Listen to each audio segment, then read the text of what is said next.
Direction Moyon Village et la Normandie pour cette première manche du Trophée Madio Crédit Mutuel 2021. En raison de la crise sanitaire et d'une jauge maximum de 50 coureurs, les organisateurs avaient décidé de faire disputer 3 courses qualificatives de 50 coureurs le samedi et une super manche le dimanche. Les 17 premiers de chaque course se retrouvaient qualifiés. Mathis Baron fut d'ailleurs vainqueur d'une de ces manches qualificatives. Mathis, tu as commencé le Trophée Madio par une victoire. Qu'est-ce que tu as ressenti en franchissant la ligne hier? C'est toujours un plaisir sur une Trophée Madio, mais après c'était que les manches qualificatives, donc on prend pas trop la confiance, quoi. Mais pour aujourd'hui, quand même, c'est un bon signe. Oui, on verra bien, quoi. Mais bon, on va se placer, voir ce qu'on peut faire. Avec Mathis Grisel. Mathis, tu as un vélo qui vient du Trophée Madio, Oui. les sockets qui viennent du Trophée Madio. Ça veut dire que tu es super motivé pour le Trophée Madio? Oui, forcément, quand on a le vélo, plus les chaussettes, tout ça, forcément, ça nous motive. Ce sont tes performances de l'an passé qui te motivent? Oui, j'étais le premier KD1. Après, cette année, il y a des KD1 qui arrivent, tout ça, on verra bien. Et tu as démarré fort hier. Tu te sentais déjà en super forme? Oui, les jambes étaient bonnes, j'ai suivi les échappées, je me suis retrouvé avec mon collègue et puis on a été au bout. Avec Loïc Lecane et Clément Sanchez. Troisième tous les deux hier. Loïc, c'était une surprise pour toi? Oui, parce qu'au début, je pensais je voulais être qualifié avant tout. Et puis quand on était par le groupe de 11, j'ai essayé de partir dans le dernier tour et puis j'ai réussi. Puis j'ai réussi à faire le podium. Alors, quand Loïc a fait troisième hier, Clément, c'est devenu une obligation pour toi de faire aussi bien? Oui, forcément, je voulais être sur le podium. Après, je voulais surtout assurer ma place dans les 15 premiers. Et puis, vu que j'ai vu qu'on arrivait tous au sprint, j'ai tout mis dans le sprint et j'ai pu aller chercher ma place de 3. On est encore dans la Manche, là où tu avais gagné une manche du Trophée Madio l'année dernière à Port-Bail. C'est un département qui t'inspire? Oui, c'est un département qui m'inspire. J'espère reproduire l'exploit de Port-Bail aujourd'hui.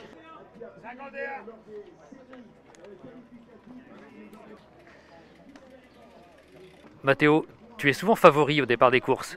Est-ce que c'est le cas aujourd'hui aussi?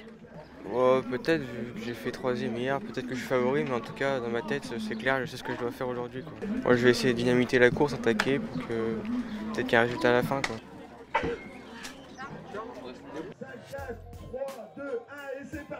Le départ de cette super manche du Trophée Madio avec 9 tours de 6 km 900 à parcourir et 2 difficultés majeures sur le circuit, 2 côtes dont une particulièrement délicate pour ces cadets.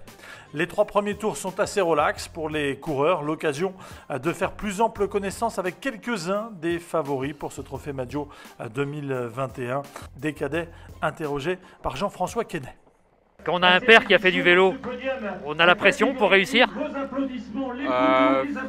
On va dire que j'essaye de faire aussi bien que lui. Mais bon, c'est très dur d'aller aussi haut que lui. Mais pour l'instant, on va dire que je suis content de mon petit niveau. Mathéo, on est dans la Manche, c'est ton département. C'est un grand département de vélo? Ouais. C'est cool, c'est proche de chez moi, moins d'une heure de la maison, donc envie de bien faire. Tu as déjà bien marché en KD1. Est-ce que tu marches sur les traces de Léandre Lozoué qui avait été champion de Normandie ici l'année dernière? Pas encore, mais c'est l'objectif d'y arriver à être comme lui, donc on verra bien. Léria, est-ce que tu es le coureur qui a le plus couru avant le Trophée Madio? J'imagine que je suis le coureur qui a le plus couru. On n'a pas eu beaucoup de Français se déplacer dans d'autres pays. Mais j'ai couru déjà, là en comptant celle d'hier, ça fait 11 courses. Est-ce que tu penses que ça va te donner un avantage par rapport aux autres concurrents? Honnêtement, je sais pas, parce que je sais que aujourd'hui j'aurai peut-être un peu plus de facilité dans la douleur, parce que ça m'est déjà arrivé de la rencontrer sur les week-ends précédents. Mais les coureurs ici sont très bien préparés et je pense qu'ils vont vite me rattraper sur ce point-là. Et quels sont tes objectifs aujourd'hui ou plus tard sur le Trophée Madio? Aujourd'hui, ce serait bien d'accrocher un top 10 et c'est pour ça que je suis venu. Et après, sur le général, j'aimerais bien rentrer dans le top 15. C'est l'objectif. Après 3 tours en guise de round d'observation, les attaques ne vont pas manquer dans cette course. Les deux premiers à se manifester s'appellent Mathis Baron du VC Saint-James et Paolo Serraval du club de Clamart. Ils vont s'illustrer dans les 3e et 4e tours de course. Ils ne prendront qu'une quinzaine de secondes sur un peloton particulièrement vigilant. Il l'avait annoncé avant la course, Matteo Barusso va tenir promesse. Il va attaquer à plusieurs reprises et faire grimacer plus d'un coureur à l'arrière du peloton. On va retrouver quelques instants plus tard deux nouveaux échappés, Gaël Prigent du Vélo Club de Compan et Johan Chardon de Vendée Cyclisme. Ils vont particulièrement bien s'entendre et eux aussi prendre une vingtaine de secondes d'avance au maximum sur le peloton.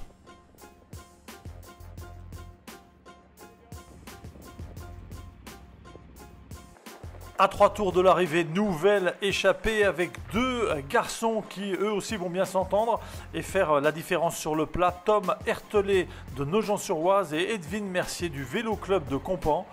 Tous les deux vont prendre là aussi une quinzaine, une petite vingtaine de secondes sur un peloton très vigilant. Malheureusement pour eux, ces deux garçons ne vont pas réussir leur coup. Là encore, le peloton va revenir à 2 tours de l'arrivée.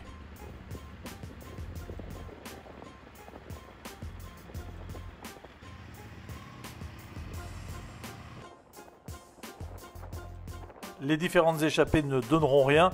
On se dirige donc vers un sprint qui va être lancé de très loin, de trop loin sans doute par l'Angevin à Clément Sanchez.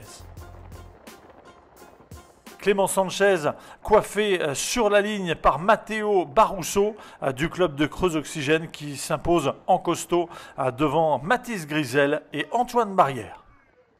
Mathis, satisfait de cette deuxième place ? Bah oui, mon but c'était de faire un top 3, je l'ai fait, je suis content. Tu peux nous raconter le sprint ? Bah le sprint, j'ai passé le virage, je commençais à avoir les crampes. Je me suis dit, faut que je m'arrache quoi. Et comment a été lancé le sprint ? C'est Clément Sanchez qui l'a lancé. Après Matteo il l'a doublé. Et j'ai essayé de le suivre mais il était trop fort. Matteo était vraiment le plus fort aujourd'hui ? Au sprint, franchement, bah oui. C'est cool un podium du Trophée Madio ? Ouais, franchement, c'est chouette. Ouais. Tu t'attendais à une telle ambiance ? Non, franchement, c'est énorme. Ouais. En revanche, tu t'attendais à gagner. Est-ce que tu as gagné de la manière dont tu voulais ?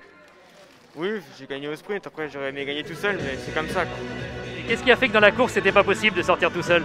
Il y avait du beau monde, 50 machines, on pouvait pas sortir tout seul. C'est un Trophée Madio qui est bien parti. Tu vas continuer ? Oui, je vais continuer. Après, on va voir si la forme reste tout au long de l'année, quoi. Tu as un joli masque aussi. Tu es fan de Peter Sagan ? Ah, je l'aime bien, Peter Sagan, ouais. C'est vrai que c'est un joli masque aussi. Merci. Matteo Barusso du club de Creuse Oxygène reçoit le masque de Peter Sagan aux couleurs du maillot du Giro d'Italia et également un appel de félicitations, tenez-vous bien, de Marc Madio grâce à l'entremise de Jean-François Quesnay, l'un des organisateurs de cette épreuve. Le podium donc de cette super manche, première manche du Trophée Madio Crédit Mutuel. Matteo Barusso sur la plus haute marche, Mathis Grisel à deuxième de cette course, Antoine Barrière à troisième. Prochain rendez-vous de ce Trophée Madio Crédit Mutuel 2021, eh bien ce sera le 19 juin à l'occasion de la deuxième manche qui se disputera à Nogent-le-Bernard dans la Sarthe. Alors Matteo, j'espère que tu vas t'en rappeler de cette victoire, Moyon Village. On a l'impression que vous a quitté il y a